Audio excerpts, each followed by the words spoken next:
கர்த்தர் உங்களை ஆசீர்வதிப்பார். நம் கர்த்தருடைய வார்த்தைக்கு நேராக கடந்து போகலாம். கடந்த ஒரு மாதம் முழுவதும் பரலோகத்தின் தேவன் நம்மை பாதுகாத்து நம்மை பராமரித்து நமக்கு ஜீவனையும் சுகத்தையும் பெலத்தையும் கொடுத்து குறைவில்லாமல் கர்த்தர் நம்மை நடத்தி வந்தார். ஆமேன், அல்லேலூயா. ஆக இந்த 2வது மாதத்தில் கர்த்தர் நம்மை நடத்தி வந்திருக்கிறார். இந்த மாதத்தை காணும்படி கர்த்தர் நமக்கு உதவி செய்திருக்கிறார். ஆக கர்த்தர் தாமே உங்களோடு கூட இருந்து நம்மோடு கூட பேசுவாராக. இந்த மாதத்திற்கும் கூட வாக்குத்தத்தமாக மார்க்குக்கு எழுதின நற்செய்தி நூல் 6ஆம் அதிகாரம் 50வது வசனத்தை நாம் வாசிக்க போகிறோம். எல்லாம் எடுத்துக்கொள்ளுங்க. மார்க்குக்கு எழுதின நற்செய்தி நூல் 6ஆம் அதிகாரம் 50வது வசனம். அவர்கள் எல்லாரும் அவரை கண்டு கலக்கமடைந்தார்கள்.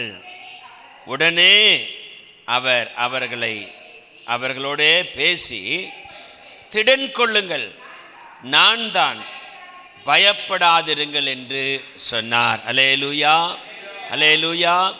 ஆண்டவர் இந்த மாதத்திற்கு உங்களுக்கு சொல்லுகிறார், திடன் கொள்ளுங்கள், நான் தான், பயப்படாதிருங்கள் என்று. இந்த 2வது மாதத்திற்கான வாக்குத்தத்தமாக கர்த்தர் நம்மோடு கூட பேசுகிறார். அல்லேலூயா. இன்றைக்கு நிறைய நேரங்களில் நாம் திடனற்று போகிறோம், பலனற்று போகிறோம். அதற்கு ஏற்றபடி நம்முடைய வாழ்க்கையில் இதற்கு காரணம் நம்ம வாழ்க்கையில் ஏற்படுகிற சில பயமுறுத்தல்கள், எதிர்காலத்தை குறித்த பயங்கள், பிள்ளைகளை குறித்த பயங்கள், குடும்பத்தை குறித்த பயங்கள், வேலையை குறித்த பயங்கள், பல போராட்டங்களை நாம் சந்திக்கும் பொழுது நாம் பயப்படுகிறோம். ஆக இந்த காலை வேளையில் ஆண்டவர் சொல்கிறாரு, நீங்கள் என்ன பண்ணாதீங்க, திடன் கொள்ளுங்க. அநேக நேரங்களில் சில பிரச்சனைகள் நம்மை திடனற்று போக பண்ணுகிறது. சோர்ந்து போயிடுறோம். என்ன ஜெபிச்சு என்ன நடந்திருக்குது, எவ்வளோ நம்ம ஜெபிச்சாச்சு, எவ்வளோ வேதத்தை வாசித்தோம், எவ்வளவோ ஆண்டவருக்காக செஞ்சிட்டோம், நம்ம வாழ்க்கையில் ஒன்று நடக்கலையே, திடனற்று போய் விடுகிறோம். நம்மளுடைய நம்பிக்கையை இழந்து போய் விடுகிறோம். இங்கே சீஷர்கள் என்ன பண்ணுறாங்கன்னா, அவர் ஒரு அற்புதத்தை அதுக்கு முன்னாடி செய்கிறார். ஒரு 5000 பேரை போஷிக்கிறார். 5 மீனையும் 2 அப்பங்களையும் வைத்து என்ன பண்ணுறாரு, 5 மீன் 2 அப்பமா, 2 மீன் 5 அப்பமா, அதுக்கு மேலே நீங்கள் படிச்சிங்கன்னா இருக்குது.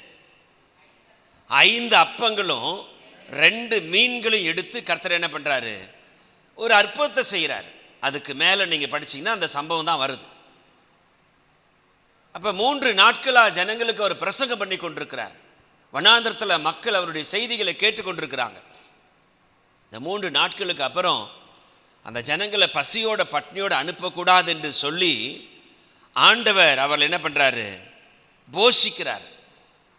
அதில் சில வார்த்தைகள், அற்புதமான வார்த்தைகள் வருது. நீங்கள் இதே சம்பவத்தை நீங்கள் யோவான் 6ஆம் அதிகாரத்தை நீங்கள் திருப்புவீங்கன்னா இதே சம்பவம் அங்கே வருது. அதிலிருந்து தான் நான் சில காரியங்கள் உங்களோட நான் பேச போகிறேன். இதே சம்பவம் யோவானுக்கு எழுதின நற்செய்தி நூல் 6ஆம் அதிகாரம், மார்க் 6ல் வருகிற அதே சம்பவம் யோவானுக்கு எழுதின நற்செய்தி நூல் 6ஆம் அதிகாரத்தில் நீங்கள் பாருங்கள். அதை எடுத்து 12வது வசனத்தை 11, 12 ரெண்டையும் படிங்க. இயேசு அந்த அப்பங்களை எடுத்து ஸ்தோத்திரம் பண்ணி சீசரிடத்தில் கொடுத்தார், பந்தி இருந்தவர்களுக்கு கொடுத்தார்கள்.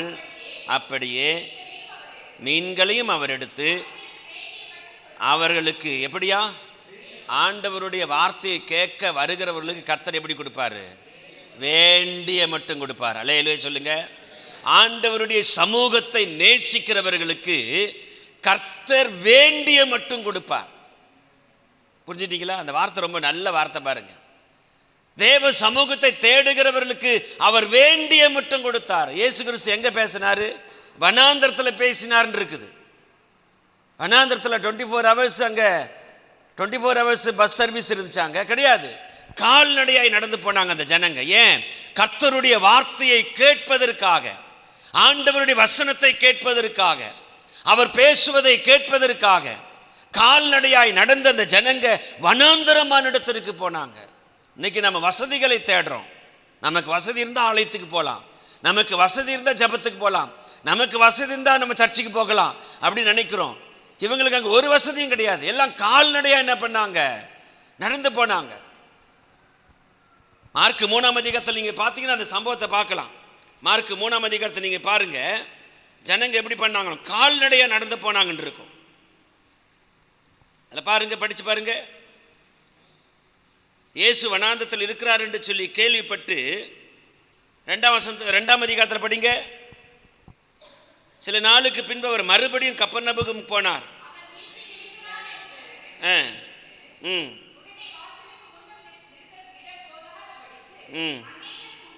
அநேகர் கூடி வந்தார்கள், அவர்களுக்கு வசனத்தை போதித்தார். இன்னொரு இடத்துல வேதம் சொல்லுது 6:33, அதே மார்க் 6:33 பாருங்க. பார்த்தீங்களா? 6:33, அவர்கள் புறப்பட்டு போகிறதை ஜனங்கள் கண்டார்கள்.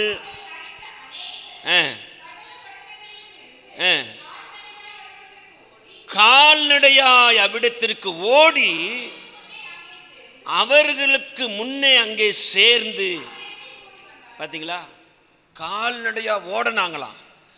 ஆளா போயிடணும். சீசர்கள் போறதுக்கு முன்னாடி நம்ம என்ன பண்ணிடணும், போயிடணும். கால்நடையாய் ஓடனாங்க ஜனங்க. அவரிடத்துல வந்தாங்கன்னு இருக்குது. ஃபர்ஸ்டா போகணும் சர்ச்சுக்கு, ஜபத்துக்கு ஆளா போயிடணும், லேட்டா போகக்கூடாது. கால்நடையா தான். அன்னைக்கு வண்டி கிடையாது, கார் கிடையாது, பஸ் கிடையாதுங்க. இயேசு வனாந்தரத்தில் இருக்கிறார்னு கேள்விப்பட்டு ஜனங்க எப்படி ஓடினாங்க, கால்நடையாய் ஓடினாங்க. அதனால தான் ஆண்டவர் அவங்க தேவையை அறிந்திருந்தார். எந்த மனிதன் தாகத்தோடு கூட ஆண்டவரை தேடி அவர் சமூகத்தை நாடி ஓடி வருகிறானோ அவனுடைய தேவையை கர்த்தர் அறிந்திருப்பார். ஆத்மீக தேவையும் கர்த்தர் போஷித்தார், சரீர தேவையும் ஆண்டவர் என்ன பண்ணாரு, போஷித்தார். கர்த்தர் 3 நாட்களாக ஆத்மாவுக்கு வேண்டிய ஆகாரத்தை அவங்களுக்கு தந்தார். 3 நாட்கள் வசனத்தை போதிச்சார். அதுக்கப்புறம் அவங்களுக்கு சரீரம் சோர்ந்து போகுமேன்னு சொல்லி அவங்களை சும்மா அனுப்பிவிடாதபடிக்கு கர்த்தர் என்ன பண்ணாரு, அவங்களுக்கு சரீரத்திற்கு வேண்டிய அப்பத்தையும் மீனையும் கர்த்தர் ஆசீர்வதித்து அவர்களுக்கு கொடுத்தாராம். இப்போ யோவான்ல வந்துருங்க, அழகா சொல்லுது அந்த வசனத்தில், அவர்களுக்கு வேண்டிய மட்டும் 11ஆம் வசனத்தினுடைய கடைசி பகுதி, அவர்களுக்கு வேண்டிய மட்டும். ஆண்டவரை யாரு தேடி வராங்களோ அவங்களுக்கு எப்படி கொடுப்பாரு, எவ்வளவு வேண்டுமோ அவ்வளவு கொடுப்பார். அல்லேலூயா சொல்லுங்க பார்க்கலாம். வேண்டிய மட்டும். அதில் நான் இன்னைக்கு காலையிலே அதை படிச்சுட்டு இருந்தேன். அதை பாருங்க, 12ஆம் வசனம் பாருங்க. அவர்கள் திருப்தி அடைந்த பின்பு அவர் தம்முடைய சீஷர்களை நோக்கி, ஒன்றும் சேதமாய் போகாதபடிக்கு நீதியான துணிக்கைகளை சேர்த்து வையுங்கள் அப்படின்னார். ஆண்டவர் கூட ஒரு சேவிங்ஸ் பண்ணுங்கன்னு சொல்லி கொடுக்கிறார். இவங்க சாப்பிட்டு முடிச்சு வேதம் சொல்லுது வேண்டிய மட்டும் தந்தார்னு இருக்குது. ஆனால் அதில் 12 கூட மீதி எடுக்கக்கூடிய அளவு கொடுத்துருக்கிறார். அந்த 11ஆம் வசனத்துடைய கடைசி பகுதி அவர்களுக்கு வேண்டிய மட்டும்னா சாப்பிடக்கூடிய அளவு கொடுத்தார நம்ம எடுத்துக்கலாம். ஆனால் இவங்க சாப்பிட்டு முடிச்சு மிச்சமாயிருச்சு. கர்த்தர் ஒரு மனிதனுக்கு தருவாரானால் அவர் அப்படிதான் கொடுப்பாருங்க, மிச்சம் எடுக்கிற மாதிரி தான் கொடுப்பாரு. 10 பத்தாம ஆண்டு ஒரு நாள் நம்மளுக்கு கொடுக்கவே மாட்டார். 10 பத்தாம ஐயோ 10 அப்படி இல்லை. எந்த மனிதன் கர்த்தருடைய சமூகத்திற்கு ஃபர்ஸ்ட் ப்ரிப்பரேஷன், முதல் இடத்தை தருகிறானோ அவனுக்கு வேண்டிய மட்டும் அவர் தருவார், மிச்சம் எடுக்கிற மாதிரி தருவார். ஆண்டவரை தேடுவதற்கு கிரயம் செலுத்தணும். இந்த ஜனங்க எப்படி ஓடினாங்க, கால்நடையா. அந்த வார்த்தை அந்த 6ஆம் அதிகாரத்தில் நம்ம படித்தோம், மார்க் 6ல் கால்நடை அவர்களுக்கு முன்னால போனாங்கன்னு இருக்குது இல்லை அந்த வசனம். அவர்களுக்கு முன்னே அங்க சேர்ந்து அவரிடத்தில் கூடி வந்தார்கள். அந்த வார்த்தையில ரொம்ப முக்கிய வேதத்தில். அவர்களுக்கு முன்னே, சீசர்கள் வரத்துக்கு முன்னாடி, இயேசு கிறிஸ்து வரத்துக்கு முன்னாடி இந்த இடத்துக்கு போயிருக்கிறார்னு கேள்விப்பட்ட உடனே ஜனங்க ஒரே ஓட்டமா ஓடுறாங்க. அவருக்கு முன்னால் அந்த இடத்துக்கு போயிடணும், அவர் பேசுறத கேட்கணும். ஏன்னா அந்த வசனத்துல ஜீவன் இருக்குது, அந்த வார்த்தையில உயிர் இருக்குது, அந்த வார்த்தையில வல்லமை இருக்குது. அந்த வார்த்தை என்ன உருவாக்கும், அந்த வார்த்தை என்ன ஆசீர்வதிக்கும், அந்த வார்த்தையின் சாபத்தை ஆசீர்வாதமா மாற்றும், என் இருளை வெளிச்சமா மாற்றும். அவர் வார்த்தைக்கு சக்தி இருக்குதுங்க. அதனால் அவர் வரத்துக்கு முன்னாடி நாங்கள் ஓடிடுறோம்.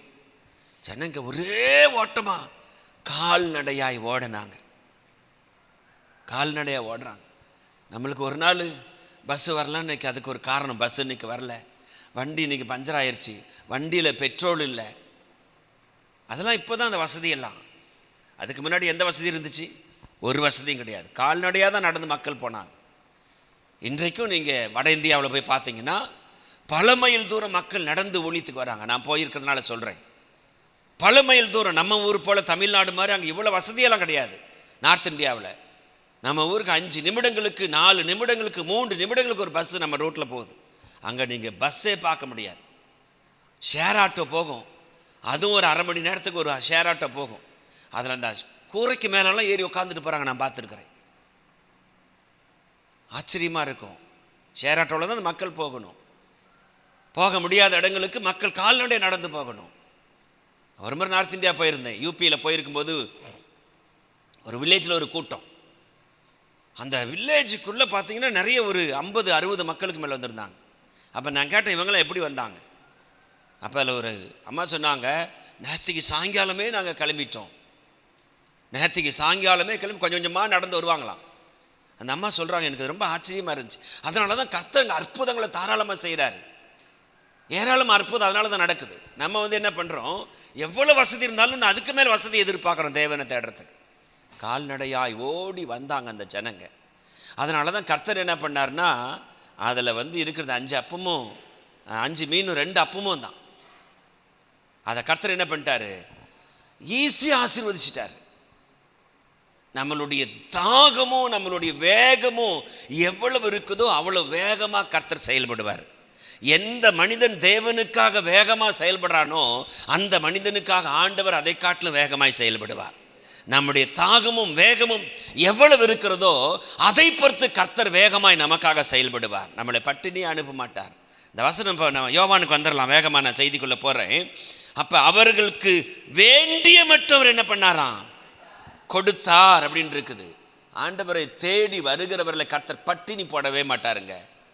ஜெபம் பண்ணிக்கலாம் அப்படிலாம் சொல்லிவிடவே மாட்டார். அது மனுஷன் ஒரு கஷ்டத்தை சொல்லும்போது ஜெபம் பண்ணிக்கிறேன் பிரதர், அது யாரு, நானும் நீங்களும். ஆனால் ஆண்டவர் அப்படி சொல்லுகிறவர் அல்ல. உங்ககிட்ட என்னதான் இருக்குது, உங்ககிட்ட என்னதான் இருக்குது அதை வைத்தே நம்மை ஆசீர்வதிக்கிறவர். என்கிட்ட ஒன்றுமே இல்லை.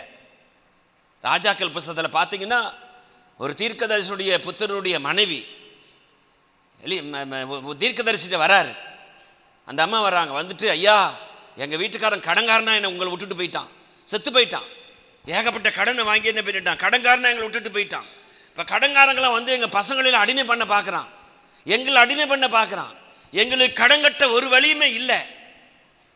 அப்போ அந்த தீர்க்கதரிசி கேட்குறாரு, உங்கள்கிட்ட என்னம்மா இருக்குது, உங்கள்கிட்ட என்ன இருக்குது? ஒரு கலசம், ஆமாம், ஒரு குடம் எண்ணெய் தான் இருக்குது, வேற ஒன்றுமே இல்லை, என்கிட்ட ஒன்றுமே இல்லை. அப்போ உடனே அந்த தீர்க்கதரிசி சொல்கிறாரு, அப்படியா சரி, பக்கத்து வீட்டிலலாம் போய் என்ன பண்ணு, நிறைய பாத்திரத்தை வெறும் பாத்திரத்தை வாங்கிட்டு வா, இவ்வளோ கடனை உன் வீட்டுக்காரன் விட்டு போயிட்டானா, சரி நீ ஆண்டவர்கிட்ட வந்துட்டல்ல, உன் கடன் அவர் அடைச்சி கொடுப்பார். உங்ககிட்ட என்ன இருக்குது, ஒரு குடம் எண்ணெய் தான் இருக்குது, ஒரு குடம் எண்ணெய் தான் இருக்குது. நீங்கள் வீட்டில் போய் வாசித்து பாருங்க. 2 ராஜாக்கள் 4ஆம் அதிகாரத்தில் வீட்டில் போய் நீங்கள் என்ன பண்ணுங்க, அதை படித்து பாருங்க. கடன்காரனை விட்டுட்டு போயிட்டான் தீர்க்கதரிசி, கடன் வாங்கி வாழ்ந்துருக்கிறான் பாருங்க. இப்போ கடன்காரங்களாம் வீட்டை சூழ்ந்து கொண்டாங்க, அண்டா கொண்டாலும் தூக்கிட்டு போகிறேன், வீட்டை சேல் பண்ண போகிறேன் பாரு, எல்லாம் வந்துட்டாங்க. இந்த அம்மாவுக்கு என்ன செய்யறதுனே தெரியல. யோசித்து பாருங்க, ஒரு பெண்மணி என்ன செய்ய முடியும்? அப்போ தான் தீர்க்கதரிசி சொல்கிறாங்க, உன்ட்டு என்ன இருக்குது? ஏன்ட்டு இருக்கிறது ஒரே ஒரு குடம் தான் ஐயா, ஒரு குடம் எண்ணெய் தான், ஒரு குடம் தான் இருக்குது. அப்புறம் சொல்கிறார், பக்கத்து வீட்டில் எல்லாம் போய் கேட்டு வாங்கிட்டு வா, அங்கெங்கெல்லாம் காலி குடங்குது, யார் யார்ட்டு இருக்குது காலி குடம், எல்லாம் கேட்டு வாங்கிட்டு வா. போய் எல்லாம் கேட்டு வாங்கிட்டு வரா. அந்த எண்ணெயை அந்த ஊழியக்காரன் ஆசீர்வதிச்சு கொடுக்குறான். ஆமேன்னு சொல்லுங்க, அல்லேலூயா. அந்த எண்ணெயை அந்த ஊழியக்காரன் ஆசீர்வதிக்கிறான். நான் தான் போன வாரமே சொன்னேன், ஆசீர்வாதத்துக்கும் யார் தான் வேணும்? ஊழியக்காரன் தான் வேணும். ஒரு ஆசீர்வாதம் வேணும்னா கூட அதுக்கு யார் தான் வேணும்? ஊழியக்காரன் தான் வேணும். அந்த எண்ணெயை ஆசீர்வதிக்கிறான். இப்போ எல்லாத்துலேயும் ஊற்று, எல்லாத்தையும் ஊற்றுறா அந்த அம்மா. எத்தனை குடம் காலி இருந்துச்சு அத்தனையும் ஊற்றி ரப்பிடுச்சு. இப்போ இனி காலி குடம் இல்லை அப்படி சொன்னபோது அந்த எண்ணெய் நின்றே போயிடுச்சு. நம்ம என்றைக்குமே நம்ம எதிர்பார்ப்போடு இருந்தால் கர்த்தர் ஊற்றி கொண்டே இருப்பார். ஆமேன்னு சொல்லுங்கள். நிறைவு ஆயிட்டோம்னா ஆண்டவர் நிப்பாட்டிடுவார். அவ்வளோதான் கிறிஸ்தவ வாழ்க்கை. என்ன தெரியுமா? எப்போதும் நம்மளை காலியாக்கி வச்சுட்டே இருக்கணும். எப்போதும் அவர் கொடுக்குற ஆசீர்வாதங்களை பெற்றுக்கொள்வதற்கு நம்ம என்ன பண்ணணும்? ஆயத்தமாக இருக்கணும். நான் ஜெபிக்க கற்றுக்கிட்டேன், நான் பைபிள் படிக்க கற்றுக்கிட்டேன், நான் அபிஷேகம் பெற்றுக்கொண்டேன், எல்லாம் எனக்கு தெரியும் அப்படின்னு நான் என்னைக்கு நிறைவாகிறனோ அன்னைக்கு தேவன் என் மேலே ஊற்றுகிற அந்த அபிஷேகத்தை நிறுத்தி கொள்வார். என் மேல் வைக்கிற அந்த அபிஷேகத்தை அவர் நிறுத்தி விடுவார். புரிஞ்சுட்டீங்களா? எப்பொழுதும் தேவ சமூகத்தில் எப்படி தான் நான் போகணும்? என்னை வெறுமையாக்கி போனால் கர்த்தர் என்னை நிறைவாக்கி அனுப்புவார். புரிஞ்சுட்டீங்களா? எப்பொழுது என்ன நான் வெறுமையாக்கி போகணும்? ஆண்டவரே நான் வெறுமையாக இருக்கிறேன், என்னை நிரப்புங்க, என்னை நிரப்புங்க. கர்த்தரை நிரப்பும் பொழுது அதை எடுத்து மக்களுக்கு அடுத்து நம்ம என்ன பண்ணணும்? செலவழிச்சு திரும்ப ஆண்டவர் சமூகத்தில் வெறும் பாத்திரமாக போகணும். அப்போ திரும்ப நிரப்பி விடுவார். செல்ஃபோனில் வந்து 100% சார்ஜ் இருந்துச்சுன்னாக்க நம்ம ஏன் சார்ஜ் போட போகிறோம்? போட போகிறதில்ல. அதை பேசி பேசி பேசி தீர்த்துட்டோம்னா அது தீர்ந்து போச்சு, அடுத்து சார்ஜ் போடணும் இல்லையா? அதே மாதிரி தான் ஆண்டவர் நம்ம கொடுக்குற கிருபைகள், வரங்கள், அபிஷேகங்கள், தாளந்துகள் அதையெல்லாம் எடுத்து எடுத்து நம்ம அந்நிய ஜனங்களுக்கு தந்து அவங்களை ஆண்டு பக்கம் திருப்பும் பொழுது திரும்பவும் நம்ம அந்த அபிஷேகம் நம்ம குறையும் போது திரும்ப ஆண்டவர் சமூகத்தில் வெறும் பாத்திரமாக போகும்போது அவர் நிரப்பி என்ன பண்ணுவார்? அனுப்புவார். அப்போ பாருங்க, வேண்டிய மட்டும் கால்நடையா ஓடி போன ஜனங்களுக்கு யோ இவ்வளோ கிரையம் செலுத்தி இந்த ஜனங்க ஒடியாந்து இருக்கிறாங்க, நமக்கு முன்ன வந்திருக்கிறாங்க, இவ்வளோ தூரம் காத்துட்டு இருக்கிறாங்க, இவங்களை ஆசீர்வதிக்கணும். வேண்டிய மட்டும் கர்த்தர் உங்களுக்கு தருவார். ஆனால் நீங்கள் முதல் இடத்த ஆண்டவருக்கு தரணும். ஆமேன்னு சொல்லுங்கள். ஃபஸ்ட்டு இடத்த நீங்கள் கர்த்தருக்கு கொடுத்தா அவர் பெஸ்ட்டாக அவங்களுக்கு தருவார். வேண்டிய மட்டும் அவர் கொடுத்தாராம். அதில் சொல்லுது அவர்கள் திருப்தி அடைந்தாங்க. ஆண்டவர் கொடுத்தா எப்பயுமே திருப்தியாக இருக்கும். ஆமேன்னு சொல்லுங்கள். அல்லேலூயா. பரலோகத்தின் தேவன் நமக்கு ஒரு ஆசீர்வாதத்தை தருவாரானால் அது சின்ன வருமானமாக இருந்தால் கூட அது திருப்தியாக இருக்கும்.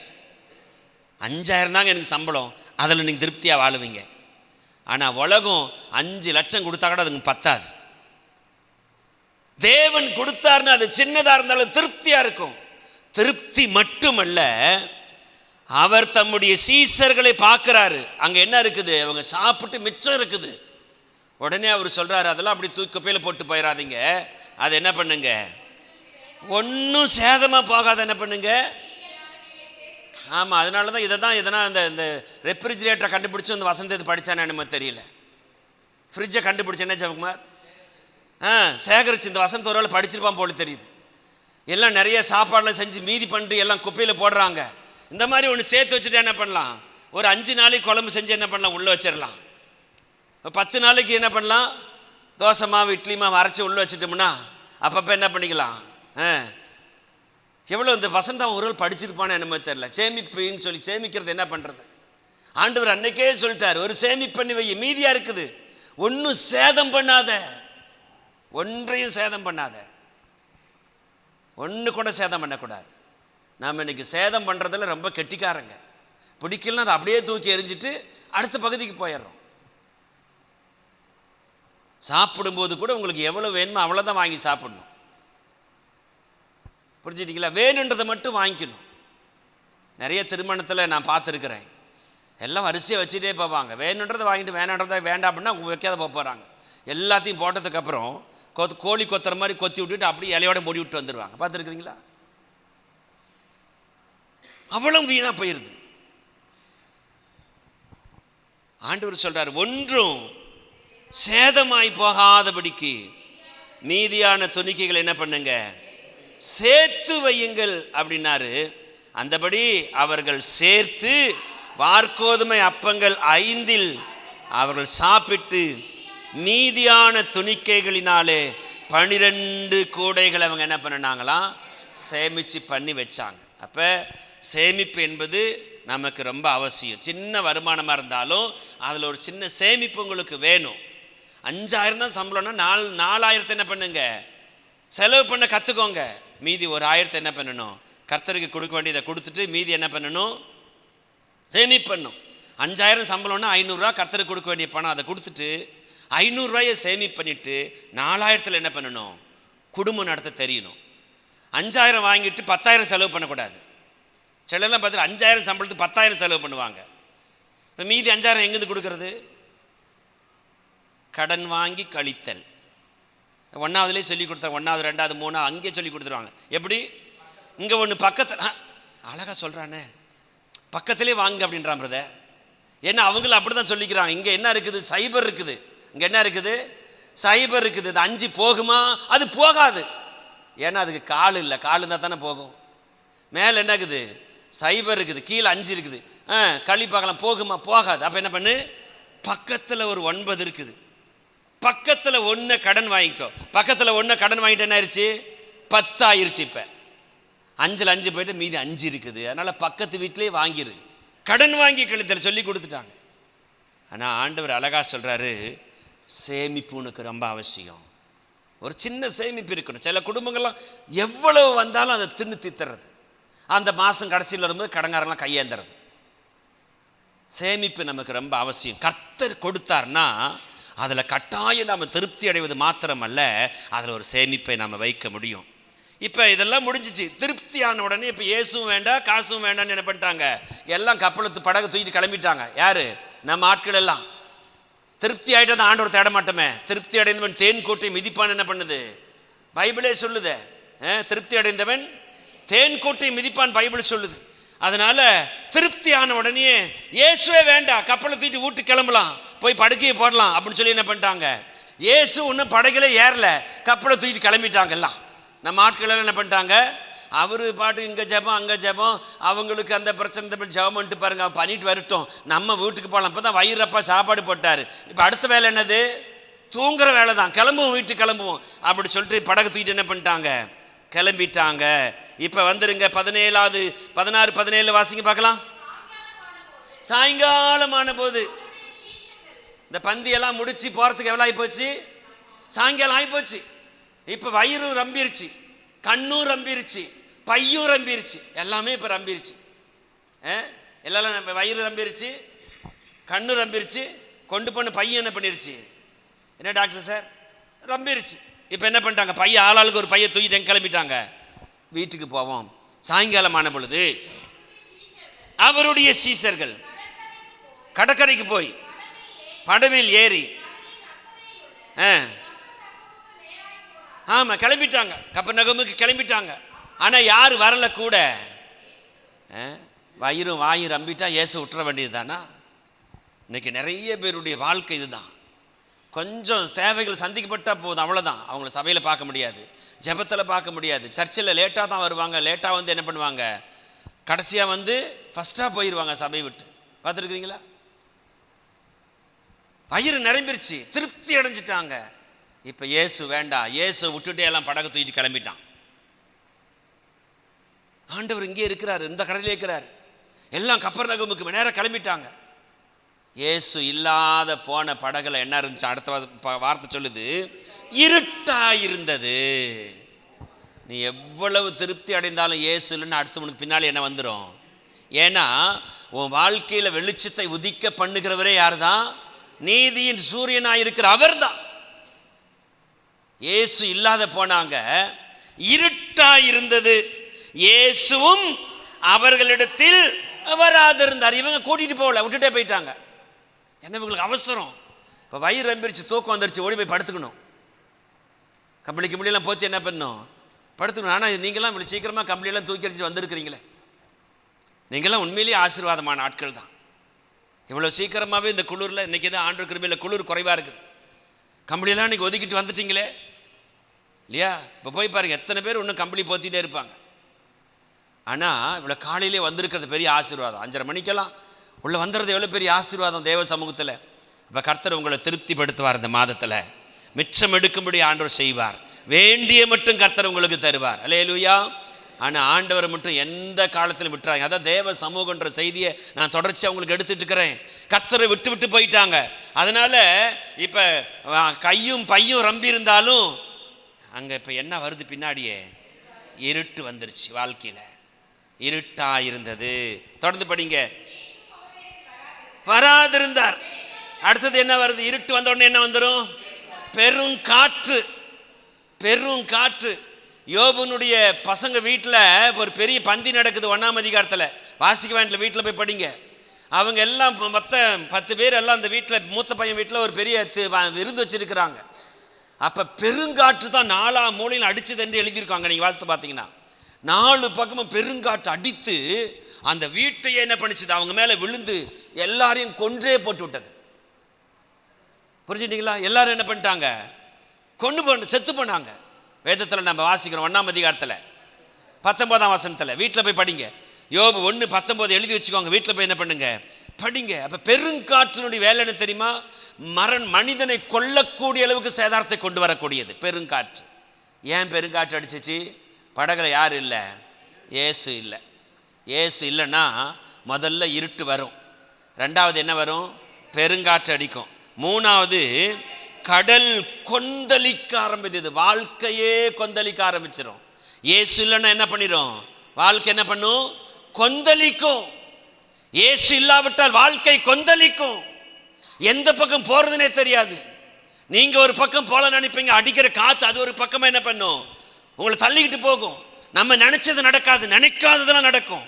நாம வடக்கு போல நினைச்சா அந்த காத்து தெக்க கொண்டு போகும். பார்த்தீங்களா? லாஸ் ஏஞ்சல்ஸில் அப்படி தான் காற்று அடிச்சிச்சான். இப்போ தீப்பத்தி எரிஞ்சிச்சு இல்லையா? அந்த காற்று எப்படி அடிச்சிச்சு? பட்டணத்தை நோக்கி அடிச்சுதான். அதனால தான் எத்தனையோ ஆயிரக்கணக்கான வீடுகள் என்ன பண்ணிருச்சுது? எரிந்து சாம்பலாகிவிட்டது. அதனால் அங்கே 1 இருட்டாக இருந்தது, 2 பெருங்காற்றடித்தது, 3 என்ன பண்ணினது? கடல் கொந்தளித்தது. அவர்கள் ஏறக்குறைய 3-4 மைல் தூரம் தண்டு வலித்து போன பொழுது, இப்போ எவ்வளோ தூரம் தான் கடலுக்குள்ளே போய்க்கிறாங்க? ஒரு 6 கிலோமீட்டர் தான் போயிருக்கிறாங்க. ரொம்ப தூரம் போகணும்னா அக்கறைக்கு போய் சேரல. 6 கிலோமீட்டர் தான் கடலுக்குள்ளே. 4 மைல் தூரம்னா என்னது? ஒரு மைலுக்கு 1.5 கிலோமீட்டர். ஒரு மைல் அப்படின்னா 1.5 கிலோமீட்டர். அப்போ 4 மைல் தூரம்னா 6 கிலோமீட்டர் தான் உள்ளே போயிருக்கிறாங்க. 6 கிலோமீட்டர் தான் உள்ளே போயிருக்கிறாங்க. அதுக்கு மேலே அவங்களால போக முடியல. செத்து போயிடுவாங்க போல தெரியுது. ஏன்னா காற்று பெருங்காற்று அடிக்கிறது. பைபிளில் தென்றல் காற்று, பெருங்காற்று, கீழ்காற்று, கடும் காற்று இதெல்லாம் இருக்குது. கீழ்காற்றை வீச பண்ணால் காடை வந்து விழுந்துரும். தென்றல் காற்றை வீச பண்ண நம்ம நினைச்சதெல்லாம் கை கூடி வந்ததுன்னு நினச்சிக்கிட்டு என்ன பண்ணுவோம்? இயேசு வேண்டாம், ஒரு யாரும் வேண்டாங்க, நம்ம நினைச்சது நடக்குதுன்னு போயிட்டே இருப்போம். யுரோக்கிளித்தன் என்று சொல்லப்படுகிற கடும் காற்று அந்த படகு மேலே மோதினதுன்னு சொல்லி அப்போஸ்தலர் நடபடிகள் 27 வரும். வீட்டில் போய் படிங்க. புரிஞ்சுட்டீங்களா? இப்போ இங்கே வீசுகிற காற்று பெருங்காற்று. அதனால் கடல் கொந்தளிக்கிறது. அந்த கரைக்கு போய் சேருவோம் என்ற நம்பிக்கை இல்லை. இப்போ ஆண்டவர் பார்க்குறாரு, இந்த பயலோட செத்து போவோம் போல தெரியுது, பேசாமல் என்ன பண்ணிடுவான், போய் காப்பாற்றிடுவான். அவன் தான் நம்மளை கூப்பிடாதே போயிட்டான். வயிறு ரம்பன உடனே யாரை மறந்துட்டோம்? இயேசுவை மறந்துட்டோம். வயிறு ரம்பன உடனேயே இயேசுவை மறந்துட்டோம். அதனால தான் நைட்டில் வயிறு ரப்பாக சாப்பிடக்கூடாது. இரவில் எவ்வளோ தான் சாப்பிடணும்? இரவில் எவ்வளோ தான் சாப்பிடணும்? ஒரு பாதி வயிறு சாப்பிட்டா தான் காலையிலே ஆண்டவரை தேடுவோம். 4 மணிக்கெல்லாம் முழிப்பு வரும். வயிறு நிறையா சாப்பிட்டோம்னா 8 மணி வரையும் தூக்கம் வரும். ஆண்டவர் தேட மாட்டோம். அதனால தான் இரவில் என்ன பண்ணணும்? காலையில் எழும்பணும்னா பாதி வயிறு சாப்பிட்டு வரணும். அப்போ சீக்கிரமாக என்ன பண்ணிடும்? பசி வரும். வந்த உடனே திரும்ப 2 தோசையோ 2 சப்பாத்தியோ சுட்டு சாப்பிட்டு திரும்ப படுத்துக்கணும். அப்படி இல்லை. புரிஞ்சுட்டீங்களா? இரவில் வந்து சாதாரண எளிமையான ஆகாரத்தை சாப்பிட்டா காலையில் சீக்கிரமே எழும்பி தேவ சமூகத்துக்கு போகலாம். ஆமேன், அல்லேலூயா, சத்தமாக சொல்லுங்க. அப்போ இப்போ இயேசு அங்கே போகிறாரு. அடுத்தது அந்த வசனம் கடைசி பகுதி, 19ஆம் வசனம் கடைசி பகுதி, அவர்கள் பயந்தார்கள் என்று எழுதப்பட்டிருக்கிறது. இருட்டு வந்த உடனே பின்னாடி என்ன வருது? பெருங்காற்று. பெருங்காற்று வந்து அதுக்கு பின்னாடி கொந்தளிப்பு இருக்கிறது. அதுக்கப்புறம் என்ன வருது? பயம் உண்டாகிறது. என்ன பயம்? நம்ம போய் சேர மாட்டோம், அவ்வளோதான், கடலோட நம்ம வாழ்க்கை முடிஞ்சிட போகுது. நம்ம நிறைய நேரத்தில் நினைக்கிறோம், இனி நான் பிழைக்க மாட்டேன், இனி நான் வாழ்கிறதுக்கு வழி இல்லை, அவ்வளோதான், என் வாழ்க்கை முடிஞ்சிடும் அப்படின்னு நினைக்கிற நேரத்தெல்லாம் இயேசு அங்கே வராரு. 20ஆம் வசனத்தை படிக்கிறோம். அவர்களை அவர் நோக்கி, நான் தான், பயப்படாதிருங்கள் என்றார். அப்பொழுது, அந்த வார்த்தை ரொம்ப முக்கியம், அப்பொழுது அவரை படகில் ஏற்றிக்கொள்ள. ஏன் இந்த மனசு முன்னாலேயே தான் வந்தா என்ன? இந்த மனசு முன்னாடியே வந்திருக்கலாம்ல. ஆண்டவர் நம்மளை போஷித்து அனுப்பினார், அவரை விட்டுட்டு போகிறோமே, அவரை நம்ம கூட்டிகிட்டு போனால் நம்மளுக்கு தொடர்ந்து நம்மளை போஷிப்பார் அப்படின்னு நினச்சிருந்தா என்ன? இத்தனை பிரச்சனை வந்ததுக்கு அப்புறம் இப்ப ஆண்டவரை படகில் ஏற்றுக்கொள்ள மனசு வருதான். அந்த மனசு வந்த உடனே அந்த வார்த்தையை பாருங்க, உடனே. உடனே அந்த வார்த்தை சொல்லுங்க, என்னது? உடனே. ஆங்கிலத்தில் படிச்சு பார்த்தேன், இம்மீடியட்லின்னு எழுதி இருக்குது. நேற்றுக்கு நான் படிச்சேன். ஆங்கிலத்தில் என்ன போட்டிருக்குது? இம்மீடியட்லி, உடனே. இயேசு கிறிஸ்துவை என்றைக்கு நம்ம வாழ்க்கையில ஏற்றுக்கொள்ளுகிற வேண்டும் என்று என்ன வருகிறதோ, உடனே, சடன்லி, இம்மீடியட்லி நமக்கு என்ன பண்ணிடுவாரு? வேதம் சொல்லுது, அந்த வாசம் ஆச்சரியமா இருந்துச்சு. அப்பொழுது அவரை படவில் ஏற்றிக்கொள்ள மனதாயிருந்தார்கள். உடனே, அந்த வார்த்தை பாருங்க, உடனே படவு அவர்கள் போகிற கரையை பிடித்தது.